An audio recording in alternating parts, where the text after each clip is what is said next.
Have you ever just, like, slipped?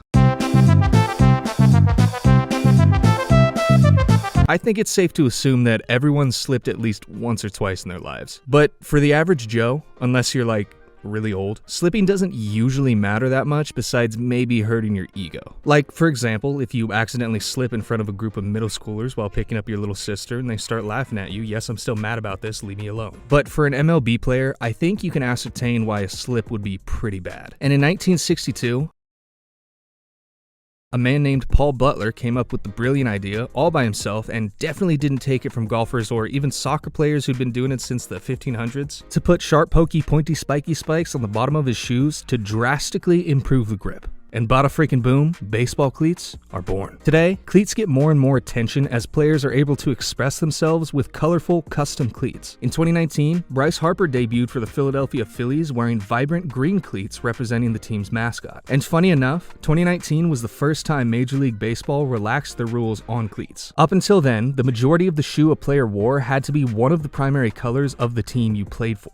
Green, of course, not being one of Philly's colors, meaning that Bryce would have been in trouble if they hadn't relaxed the rules. So now just imagine the old-timey baseball executives seeing these cat cleats that were actually worn during a playoff game of all places. Probably would have had a conniption fit. Also, real quick, huge shout out to Retro Baseball for editing the first part of this video. He makes incredible content, so please go check out his channel. After you watch this video, of course.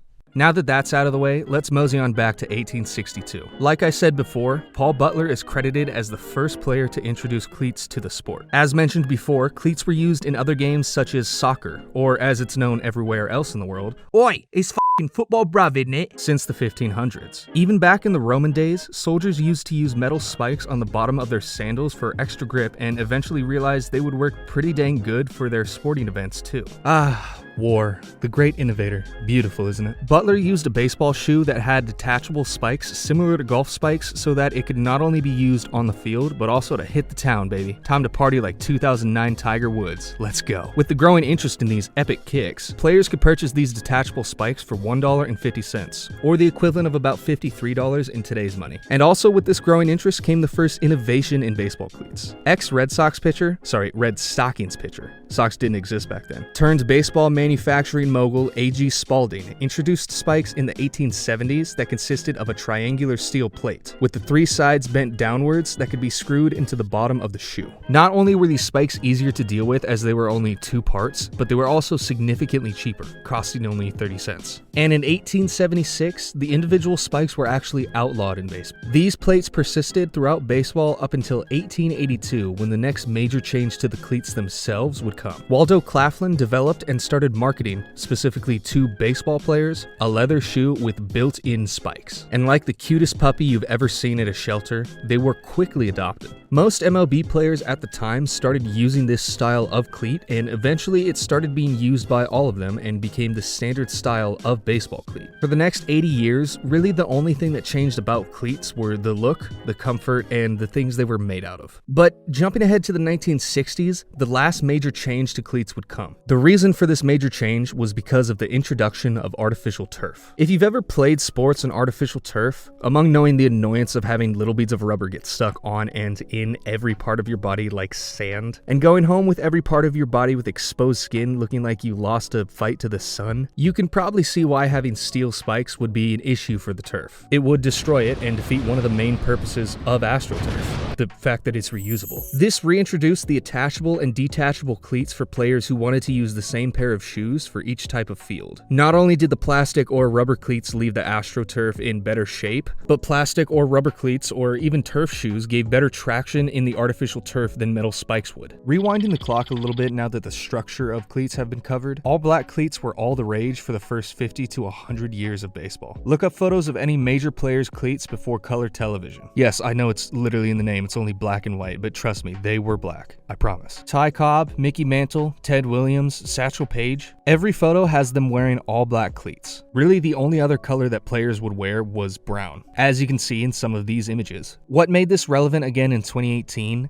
mind you, before the cleat rules changed for the MLB, Cubs infielder Ben Zobrist decided to wear vintage-looking all-black cleats to honor old baseball. The problem was, the MLB told him that was not okay. This was because black was not a primary color of the Cubs, and if you can remember, cleats had to be connected to the team's colors. In every picture we found of Cubs players before 2019, they were wearing blue cleats. So, yeah, but he kept doing it anyway, even though the league threatened to fine him for it. And I'm not really 100% sure why this became a problem in this situation, considering that other teams that didn't have black as their primary color were okay to wear black cleats for some reason. But in 1967, the Kansas City A's, along with their green jerseys, which were also very out of the ordinary, started wearing white cleats. This change in color for the cleats officially changed the game. I mean, their owner literally came up with the idea to have orange baseballs, so yeah. Slowly, cleats gradually became less and less of the same generic design after the A's broke the mold with their white cleats. After this, other teams started doing their own differently colored cleats, the most popular of which being red, white, and blue for obvious reasons.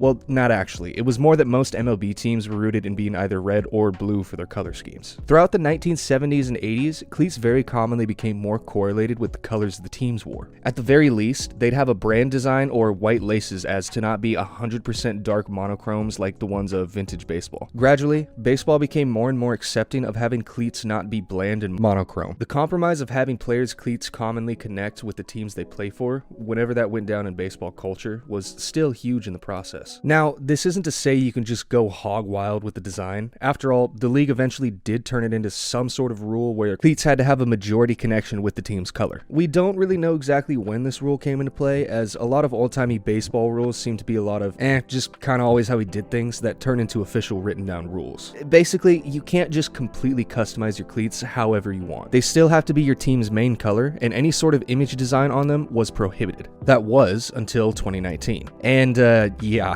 after the restrictions got relaxed, a lot of players definitely took full advantage of this. I'll put a couple of my favorite examples on screen right now, but if you want to see a full video about some really cool custom cleats, Fusey has a great video talking about some of his personal favorites. A lot of modern day cleats are very custom. And going back to the artificial turf point from earlier, some players actually prefer rubber or plastic cleats. In fact, 31% of position players use molded cleats because they typically have more studs in them, meaning they offer more support for players who may have issues with their feet or just prefer to be more comfortable. Over the years, baseball cleats, same as most things in life, have gone through many changes. From being a simple brown shoe with removable studs, to a steel plate that's simply bent up on the corners, to spikes that are a part of the shoe itself, and molded plastic or rubber cleats. There's really not a lot of ways players can express themselves on the field, but since the lift on the custom cleats ban in 2018, now cleats can be a huge outlet for that exact thing. It's pretty sweet, not gonna lie. Ladies and gentlemen, thank you so much for watching this video. As always, I really appreciate every single one of you. If you made it to the end, comment some of your favorite cleats, or just your favorite color.